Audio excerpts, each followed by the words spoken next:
Guys, this is Mr. Bubbles. Next month, I am going to be attending the huge convention. It's a national power washing convention that happens every year in Nashville, Tennessee. And this year, I'm hoping to see a lot of you guys there. So check this out.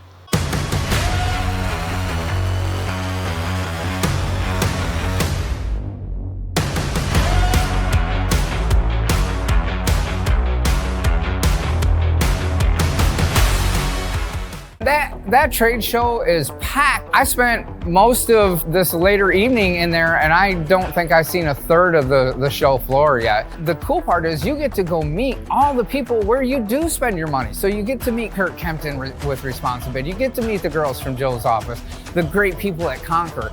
You get to meet them. It isn't just over the phone or, you know, an interaction over the computer.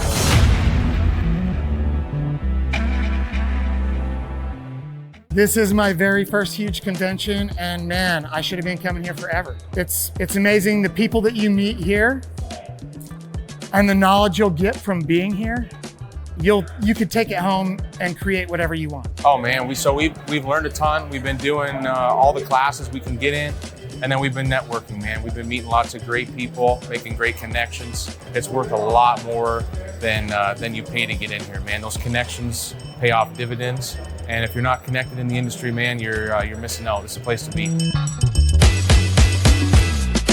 The knowledge and the experience you get from being around like-minded individuals and learning to interact with people inside your industry and collaboration, that's the main thing that brings me here. Of course, I like to see the new gadgets and all that kind of thing in the industry and the trade floor, you know.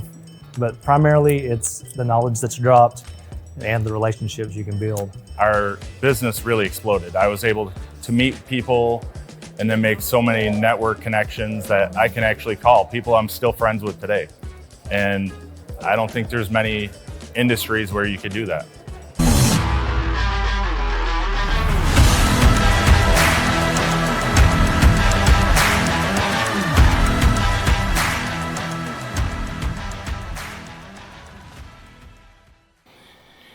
So I'm hoping to run into a lot of you guys there at the convention. And by the way, in order to get your tickets, I have the link. It's in the description of this video.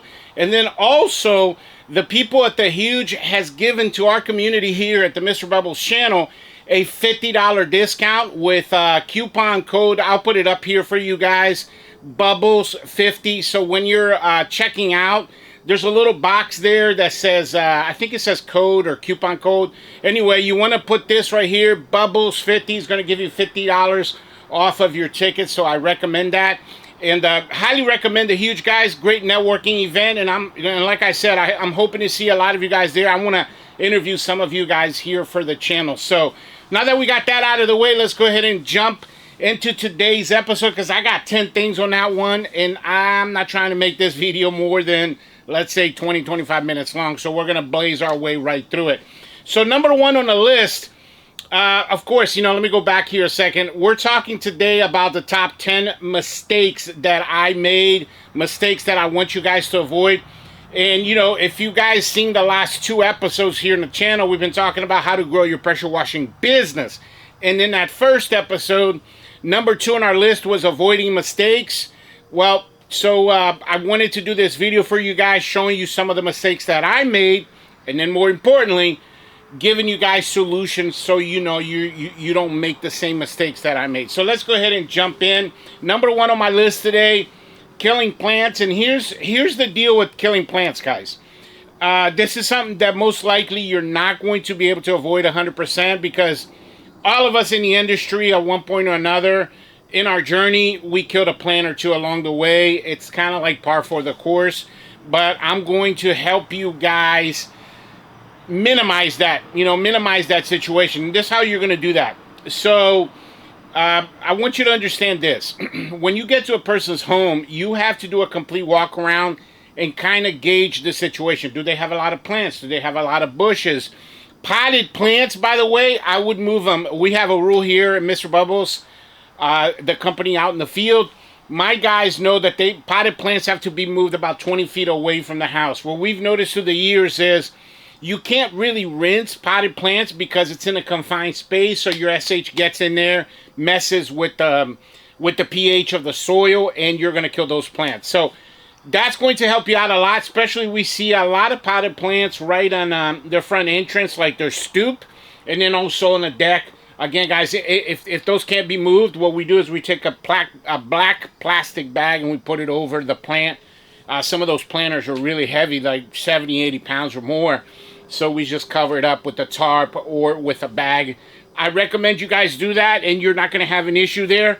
And then as far as, you know, your plants, I have a list of like your top 10 plants that are very finicky when it comes to, you know, your solution, and I can email that to you. And on that list are things like rose bushes and hydrangeas. Basically your flowering type of plants, right? Your azaleas.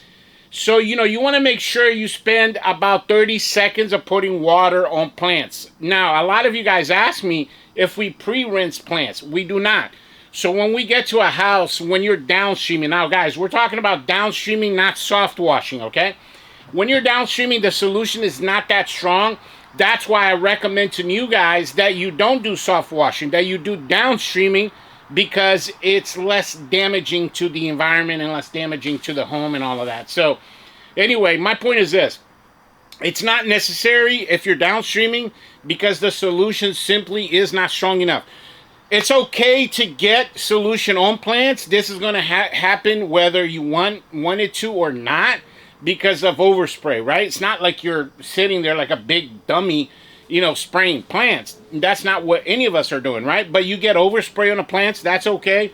It's just what you need to do is you need to make sure you rinse it at the very end. Like I said, I spend at least 30 seconds. And then your plants that have flowers on them, like your rose bushes, your hydrangeas, your rhododendrons, your azaleas, those, they're getting like 45 seconds to a minute of water. Again, the bottom line, guys, is you just need to have a procedure in place where you rinse the plant at the very end. I can't emphasize this enough, cannot leave any chemicals on plants, okay? So that's going to help you out a lot. Make sure you have a process in place for how you deal with plants. This is something you really want to avoid. You don't want to piss people off. Number 2 on my list, in the same vein with killing plants, home protection. Guys, guess what? This is not something I started doing until like year number 6.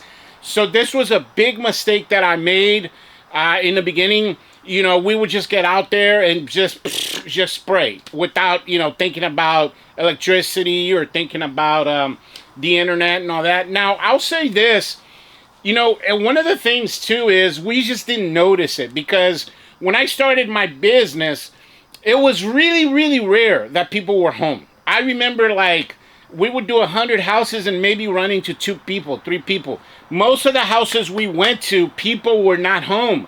Today, in today's environment, wow, it has flipped. Like I can't even remember the last time we went to do a house, guys, where somebody wasn't home because people work from home. It's very common these days for people to be home. So maybe we did do damage back in those days in that moment, but by the time they got home, it was dried and they didn't notice it, right? Maybe we did kill the internet. The point being is this. You want to make sure you have a process in place. I recommend you guys watch all of my house washing videos. Every single one of my videos, you see me do home implant protection, and I use that blue painter's tape. We cover up all the outlets. We cover up the cameras. Guys, this is very important because, you know, we talked about the other day customer service, you know, and doing quality work. It doesn't matter how awesome you are at this business. If you kill somebody's internet, if you destroy their Ring camera, man, they're not going to have you come back to their house. So make sure that you guys pay attention to this because I'll be honest with you guys, I lost along this journey probably hundreds of clients because of internet boxes that I destroyed, electricity. I mean, the list goes on. We created for ourselves a lot of problems along the way by not offering home protection. And again, I suggest you just go back and you watch some of my videos. I have 2 or 3 videos by themselves on home protection. Like, for example, we tape up and we put a big plastic bag over the Verizon box. So, you know, the SH doesn't get behind there and all that. And we tape up the Ring camera. So make sure you guys are paying attention to that. Number 3 on my list is something that hits me where I live. Wrapped vehicles. And here's the deal with this. The situation is I didn't start wrapping my vehicles until year number 4 for me. And when I think back to it, man, I wish I would have done that sooner. I think it's one of my biggest mistakes because I didn't really understand or realize the significance of it, how much it would improve my business. Anyone that's been on this journey and they have wrapped vehicles will tell you the same thing. Guys, like I made a lot of money in year number 4. I mentioned this in a previous video. I made more money in year 4 than year number 1, 2, and 3 combined. That's how much money I started making in year 4. And I will say that the number 1 reason really is because of my wrapped vehicle, because I noticed that just a lot of people would say to me, oh, I saw your truck in the neighborhood. So I wrapped a truck that I had. I no longer have this truck because it blew an engine way back. But it was an F-250, and then I still have the trailer. It's an enclosed trailer. So I had the truck and trailer wrapped. It was beautiful, guys. And I would get easily about 10 calls a day just because of that wrapped vehicle. And so, you know, not only did I get my money back right away from the wrap, but man, it's just paying dividends for you because people see you. There's like, you're basically driving around a billboard, and yes, it costs money up front, but you make that money back almost immediately. I would say from personal experience, guys, it takes about 90 days for you to get your money back. Now, when I'm talking about wrapped vehicle, I'm not talking about, you know, putting lettering on your vehicle. I'm talking about a full wrap, which these days costs like around $3,000. I realize that it's not cheap, but I'm telling you guys, if you want to elevate your business to the next level, wrapped vehicle, in my case, if I could go back in time, and that's what this episode is all about, one of the things I would do different from the get-go, I would wrap my vehicles because it makes that much of a difference. I mentioned this one time in one of the videos. One of the biggest contracts that we have is with FEMA, the Federal Emergency Agency. And there's a military base here, and we go there every year. It's one of our biggest commercial contracts. We go into the base to wash all of the FEMA buildings at this military base. And the way we got that was because of a vehicle wrap. The guy was in traffic and he saw one of our trucks, and it led to one of the biggest contracts now. This year, I think it's the 5th or 6th year of this FEMA contract. So, guys, the bottom line is don't wait too long like I did, because this is going to be a game changer for you. Number 4 on our list. Wow, CRM software. This is another thing that I waited way too long. As a matter of fact, it was, let me see, 6 years. It was either in the middle or the end of my 6th season was when we started doing the CRM program. And I'll put it up here on the screen to show you the one that we use, 𝐷 𝐷. So what is a CRM? CRM stands for Customer Relations Management, right? And before I used that, I used to use spreadsheets. So I had, I think, like, man, I want to say like 4 or 5 different spreadsheets that I logged information into every day. And then I had like notepads in my truck. It was chaos, guys. It was chaos because, you know, you want to be organized from an administration point of view. We talked about SOMA the other day. SOMA. The A stands for administration. So, you know, you want to make sure you're on point with that, because when you have a good software program, think of a CRM as like a virtual AI. AI stands for artificial intelligence. It's like having a virtual artificial intelligent being that runs your administration for you, because that's where all of your customer database is, you know, like your emails and your phone number, all their profile information is on there, accessible by your phone, you know, through an app whenever you want it. You can send out mass email, mass text. Imagine what that can do for you down the line when you're looking for work. Imagine, for example, you know, after you've been in the game for 3-4 years, you're able to text 1,000 people. Hey, I'm going to be in the neighborhood doing XYZ, you know, gutter cleaning, driveway cleaning. You create work for yourself like that. And then plus, it's super professional, guys. When, you're so organized and you can look up information, you can see what you did, a job that you did for a customer 4 or 5 years ago. So I highly recommend that. One of the biggest mistakes that I made, because, guys, we have no record of what I did in my year 1, year 2, year 3. Like, we have no record. There was thousands of customers that just basically fell by the wayside because we have no record of who they are. So I don't want to see you guys making that mistake. You don't have to choose Mark-8. You can go with any CRM program, do your research. Mark-8 just happens to be the one that we use. We're not affiliated with them in any kind of way, but I've been using them for 5-6 years. I recommend them. So number 5 on my list, equipment issues. Here's the deal. You have to make sure that you have a professional setup rig. Like, it's set up specifically for our industry. Guys, like my first 4 years as I was learning that side of the business, man, I mean, I messed up so many machines because my rigs were not set up correctly. I recommend you guys go back into my library. I did 2 separate series. 1, a trailer build, and then 2, a truck build. Watch those series in its entirety, because it's going to explain to you in greater detail the intricate parts that it takes to put a system together, a rig system. Like, for example, I had somebody email me the other day and tell me they don't have a buffer tank, and if it's necessary to use a buffer tank. That's part of the system that I'm talking about. Guys, if you're riding out there with a system where you're connecting the hose straight to the machine, the problem is you're going to do what I did in my first couple of years. You're going to burn a bunch of pumps, okay? Because I'm going to explain this to you like this. So all of the homes in America, pretty much, you got 4 gallons a minute coming out of the spigot, okay?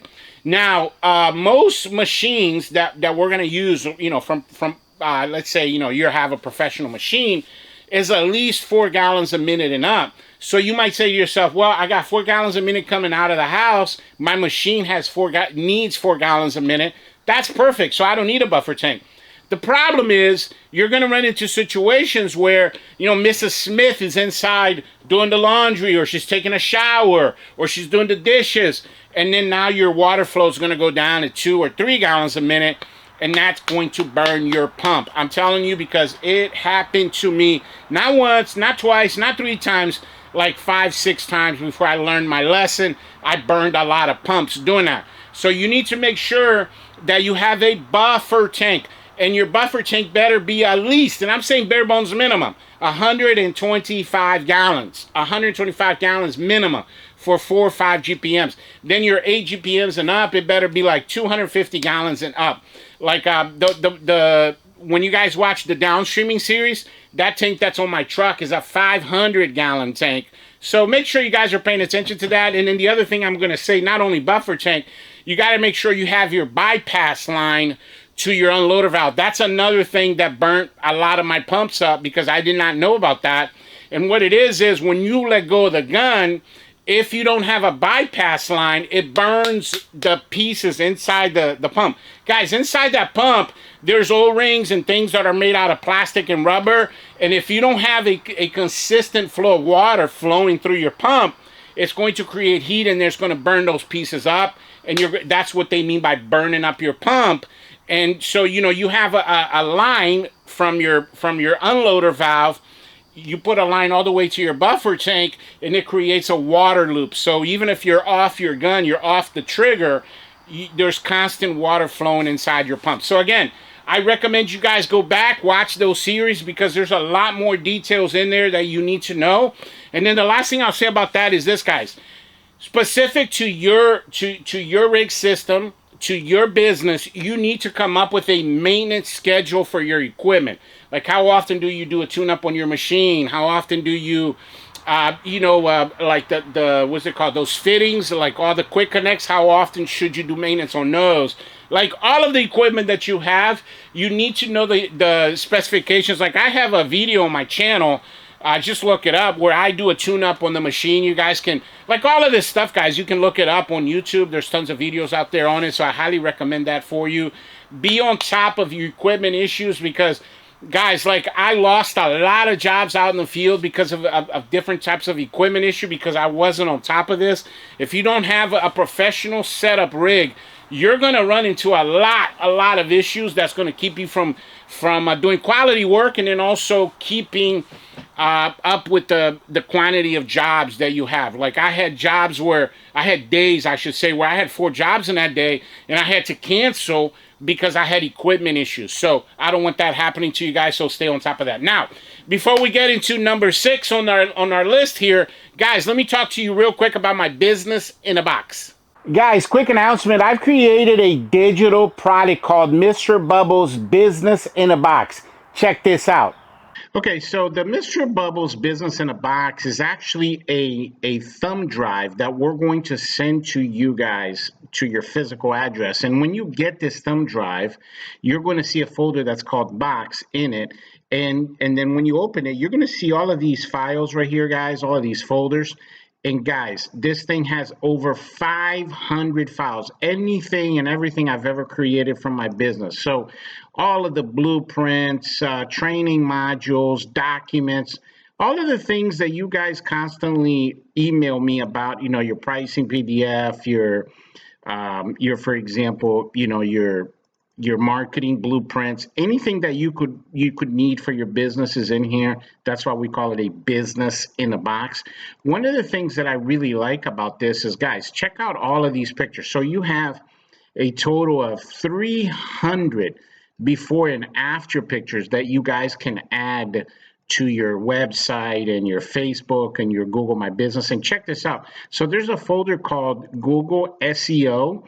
And the pictures already have the SEO words in them. And this one photo right here has over 300. This specific folder has 190 pictures, but all in all, it's over 300 pictures. Look at some of these pictures, guys. Amazing before and after pictures for you guys to be able to add to all of your social medias and whatnot. This is going to help you get a lot of customers. And of course, your edible postcards are on here. And then finally, you got training videos on here as well, guys. Like, for example, the video on how to optimize your Google My Business, the Mr. Bubbles. You got several videos. So they're like training modules. You got all the PDFs. The bottom line, guys, is this. This is going to help you with your business. So don't miss out. Make sure that you email us so you can get your business in a box today. In order to get your business in a box, you just got to hit the link in the description of this video.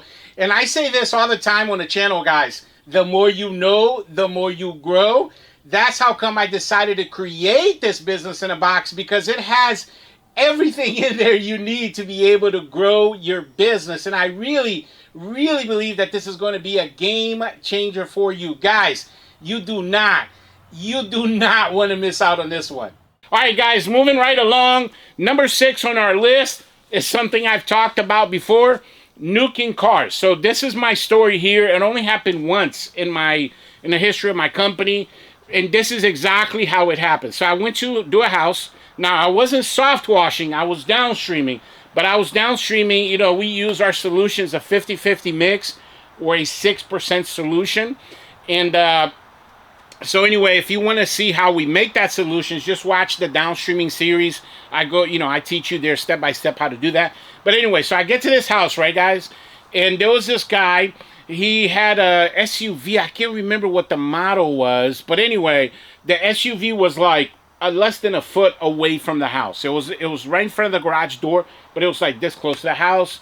You know, I knocked on the door. I told him I was there and I was going to, you know, do the house wash. He asked me if he needed anything from him. I said, no, I'll let you know when I'm done, blah, blah, blah. So I just went and did the house, not even thinking about the car. Now, this was a brand new. It was less than a month old. And it was, it had a really shiny. It was shiny. And this is important because I found out from the owner later that he had just brought it from like some kind of place where they put this wax on it. But anyway, so here's my point. Because I didn't have a system in place for how I dealt with cars, I just, you know, I'm like a big old knucklehead. I just washed that house. My solution fell all over that car. And I mean, I'm not just talking overspray. like a lot of solution fell in that car. I thought I could rinse it at the end, but the SH interacted with that specific wax, whatever that was, and then it caused, I've never seen anything like it, guys. Like, this car looked like a cheetah. You know how cheetahs, they look like yellow and black? This black car had big globs of yellow stains all throughout it. And this guy took it to like 3 or 4 different specialists, and they tried to buff it out. I mean, they did everything possible, and there was no way to get those stains out. And then eventually he took it to the dealership, and he had the dealership there repaint the car. And so this was a big mistake because, you know, I had to return the money to the customer because he was very upset. He even told me himself, he was like, why didn't you just tell me to move the car? I would have moved my car.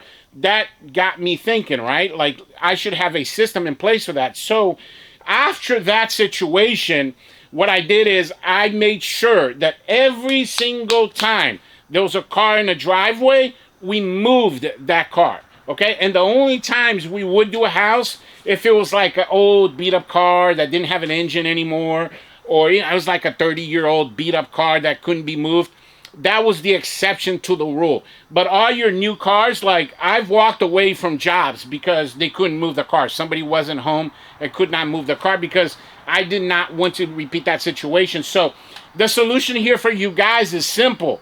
Make sure you have a rule in your company where you're not doing a house wash if there's a car near the house, whether it's a neighbor's car or their car. Super simple. Just ask to be moved. And then also, we have a pre-wash checklist now.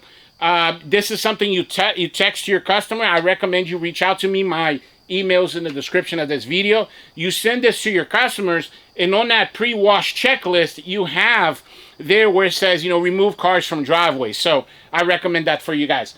Number 7 on our list is a mistake that I made and all of us make. It's the number 1 mistake that beginners make.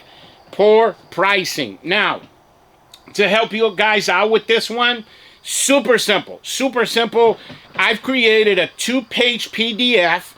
I'll email that to you. Again, in the description of this video, you will find my email. Just ask for the pricing PDF. It's very digestible for you guys because it's based on square footage, and it's got, you know, soft washing, downstreaming, gutter cleaning, like all your big services on there, including what is that thing called? Panel, you know, solar panels. So reach out to me for that because that's going to help you out a lot. That's a great jumping off point. And, you know, so you guys are not goofing up on your pricing because we all do this, right? Like, we want to get the work. We don't really know how to do the work yet. So you go out there and you're doing a house wash for, let's say, $150 or $200. Make sure that you're not making that mistake because, man, later on, you're not going to be able to go to those customers. Like, I can't go to customers that I did in the very beginning where I was doing their house for $150 or $200 and say, oh yeah, our new pricing now is $399 or $400. They're gonna be like, what? Nah, I'm not paying that. So the bottom line is, make sure you do things well from the very beginning. That's why I recommend this pricing PDF. Like, we don't have time here to break down how to do pricing, but that's going to help you out a lot because it's literally a blueprint that you can follow. A lot of the guys that have reached out to me have said that they just laminated that, put it in their truck, and they're using it as their guide for pricing. So I recommend that for you. Guys, do not make the mistake of poor pricing because this creates a ripple effect of negativity. Like, you're not going to have enough money for marketing. You're not going to have enough money to upgrade your equipment and all of that stuff. So make sure you get this one aspect of your business right from the get-go. Number 8 on our list. This is something that I took a lot of time, too many years actually, to develop. And it is this, a service agreement. Here's the deal, guys. Every single time you go to a house, you should have a service agreement, like a written agreement with that person. Now, this is not something we send to them or we make them sign it physically. 9 out of 10 times, 99% of the times, these service agreements for us is actually just via text. And we can send you this. This is another thing that we have. I think it's 1 page. Yeah, it's a 1-page PDF, and you can just copy and paste it and send it to all your customers. So this is important. Why? Because on there, it specifies exactly what we're doing, exactly what we're not doing, what the price is of what we're doing, and then what are the different forms of payment. So I'm going to give you guys a quick story here. So at the end of my second season, this happened to me. I went to do a house, and the guy called. He's like, oh, yeah, we're selling the house. We needed to have it washed. So I get there, right? And the guy's super excited. Oh, I'm so glad you're here. I've seen your trucks around the neighborhood, and we need to get this washed. But then he goes, but we have some other things that I want you to do as well. And I was like, oh, okay, great. By the way, I had already given him the price for the wash, $299, okay? So then he goes, we do a walk around. He goes, I want to add the detached garage. He had 2 wooden decks. One was like a front porch, and then the wooden deck in the back. He wanted to add that, and then he wanted to add the driveway and the walkway. So I'm adding all of this stuff up in my head, right? And I'm like, okay, this is going to be at least $1,000 job. This is great. And this was like my last job, 3 o'clock in the afternoon. Anyway, guys, by the time I got done doing all of that stuff, it was like 7:30 in the evening. I was spent. I was exhausted, guys. I was exhausted. So I go to collect. The guy gives me a check for $299. And I was like, wait a minute. No, like $299 was the house wash. That doesn't include everything else that I did. And he was like, what are you talking about? I thought, you said $299. You didn't give me a pricing for anything else. So I thought that was included. Now, obviously, he was scamming me, right? He took advantage of the fact that I was new and I did not really know what I was doing yet. And guess what? I had to take a hit on that, guys. I had to take a hit. I got paid $300 for 4 hours worth of work. For all of that work should have been at least $1,000. So again, I can't blame the guy too much. Yes, he was scamming me, but I should not have done a single thing without like an agreement, giving him the price, and this is what we're doing. X, Y, and Z for this price. And that's what my service agreement does. Like if you're doing a house wash, you'll say, house wash, $399. This is what the house wash includes. Blah, blah, blah, blah, blah, blah, blah. So how many times after that agreement, people would say, oh, you guys didn't do the deck. Deck's not included in the house wash. Look, you agreed to this. And then they go, oh, yeah, how much extra for the deck? And then, you go from there. I remember exactly 1 year after that experience, because that's when I developed my service agreement. I went to do a house, right? And the guy was like, in the beginning, I go, hey, we're here to do the house wash. And then he goes, oh, you need me to move, he mentioned the driveway. That's what it was. And he goes, yeah, I look forward to, how nice the driveway is going to look. And I was like, wait, I'm here to do the house wash. Doesn't say anything about driveway. And he goes, no. I specifically asked for the driveway. And I went on my phone and I said, show me here where driveways it's not even mentioned at all. And he goes, oh man, I was talking to a different company about that. I'm sorry, my mistake. How much you guys charge extra for the driveway? $200. And then we ended up doing it. The bottom line is that service agreement throughout the years has saved me thousands and thousands and thousands and thousands and thousands of dollars, guys. Make sure, guys, do not make the mistakes that I made, please. Make sure that every time you do a job, it doesn't matter how insignificant, how small or big, make sure that you have a service agreement in place before you turn that key. Number 9 on our list is something I've actually mentioned before, but I wanted to bring this up. This is actually something that I did not make this mistake, but as you guys well know, I'm a coach in the industry, and this is one of the biggest mistakes that I see throughout the industry, and it's this. You guys are simply offering too many services. So you're literally trying to become the jack of all trades. Do not recommend that. What I recommend instead is, when you're new, focus on 2 specific things: house washing, concrete cleaning, because that's where the majority of the money is. You guys out there that you're trying to do, everything in a mama. You're trying to do roof washing and soft washing and gutter cleaning and fleet washing and pavement sealing, and the list goes on.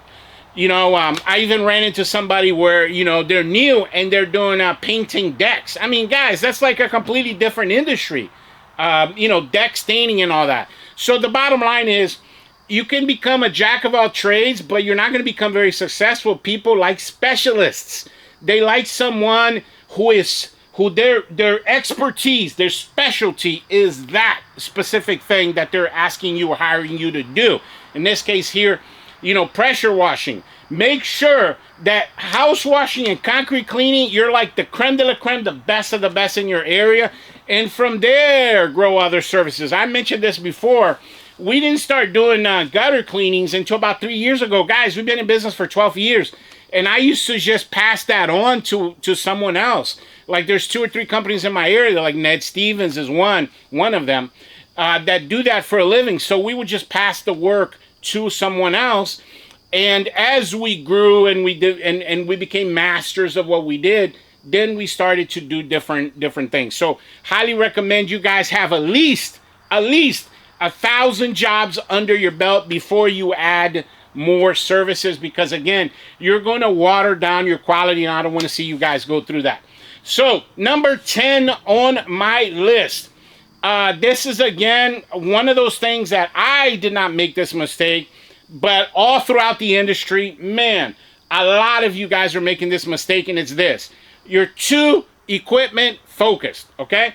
And here's the deal. I say this all the time on my channel, right? You have to grow your business before you grow your equipment. Because guess what, guys?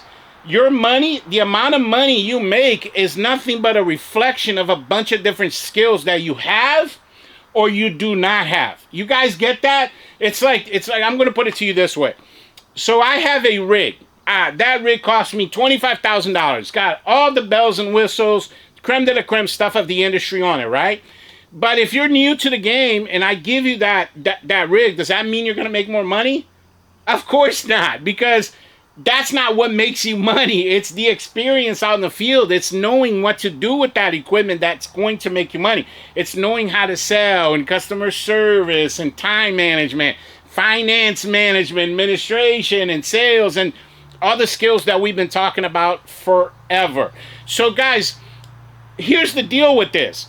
Every year, right, I see, and this is just to my local area, I would say within a 25-mile radius of my shop. Every year, I see dozens upon dozens of these creme de la creme rigs that people buy from, you know, manufacturers, that they're paying $25,000, $30,000 for these rigs, and they're selling them on marketplace for $8,000, $9,000, because they thought that they were going to make all of this money and all they needed was this creme de la creme equipment. I recommend, I always said this from the very beginning of my channel, from episode 1 and on, I recommend you build your system. Start small. Start, you know, with the minimum investment that you can and grow from there, little by little by little by little, grow your equipment. Because it doesn't mean anything to have amazing equipment if you don't have a bunch of customers and you don't know how to get customers. I got some of you guys are looking to buy a 8-gallon-a-minute machine and you don't even have a Google My Business page yet. Like, if you don't have a website, you don't have your landing page, you know, for your Google, for your Facebook. You don't have the professional presence online. You don't have a bunch of 5-star reviews. You don't have uniforms. You don't know a system out in the field for how to do a house wash yet. That's why I recommend you guys study the Mr. Bubbles channel. Go back, watch that downstreaming series 2-3 times, because if you copy the stuff that's on there, you're basically going to recreate Mr. Bubbles in your area. And that's what's going to make you money. And then as you got all this money and all these customers coming in, guys, then you upgrade your equipment. Because guess what? When you pull up to a customer's house, the customer doesn't understand the difference between 8 GPM, 5 GPM, 4 GPM. He doesn't know the difference between one equipment versus another equipment. Of course, you know, you want to have a nice looking truck. You want to have uniform. But again, you want to focus on marketing first. Like if I had, let's say $10,000, I would take $7,000 of that money and I would dump it into marketing, and then $3,000 into equipment. You guys are flipping that. You're dumping $7,000 or $8,000 into equipment and $2,000 or $3,000 into marketing. Guys, like, this business is nothing without the constant flow of customers. It's all about getting clients. So, and then for that, I recommend you guys watch, or I should say study my marketing series, episodes 51 through 59. That's going to help you out a lot. But there you have it, guys. Those are some of the biggest mistakes. I mean, some of these guys, I mean, honestly, they're bear traps. You step on this trap, bam, it's gonna chop your foot right off. So make sure that you're not making those mistakes. Of course, you're gonna make your own mistakes, but this is a good jumping off point, because a lot of headaches I've gotten through the years because of these things that we talked about, and I don't want to see you guys go through those. And then the other thing is this: remember, I am part of your network. You are part of my network. You know, before you guys make mistakes, reach out, ask me questions. You can email me. Of course, my email's in the description of every single one of the videos. And that is why we created the Mr. Bubbles channel, is to help you guys grow a successful business. Because I say this all the time, right, guys? The more you know, the more you'll grow. And that's all I got for you guys today. Really appreciate you coming to the channel today and watching this how to avoid mistakes in a pressure washing business video. Highly recommend you watch the next one as well. Guys, you guys are really enjoying these shop episodes. So for the next video, we're going to be talking again a little bit about how to grow your pressure washing business here from the shop. So, you know, stay tuned for that. That's coming out in the next couple of days. As always, my email, guys, I have an open door policy. Just reach out to me, ask questions. You know, I'll send you these PDFs that we talked about, like the service agreement. Guys, like if you're not sending a service agreement out to people, man, you're lollygagging. You're already making big mistakes out there. So make sure you reach out to me. But yeah, thanks for watching, and I'll catch you guys on the next one. Bubbles out.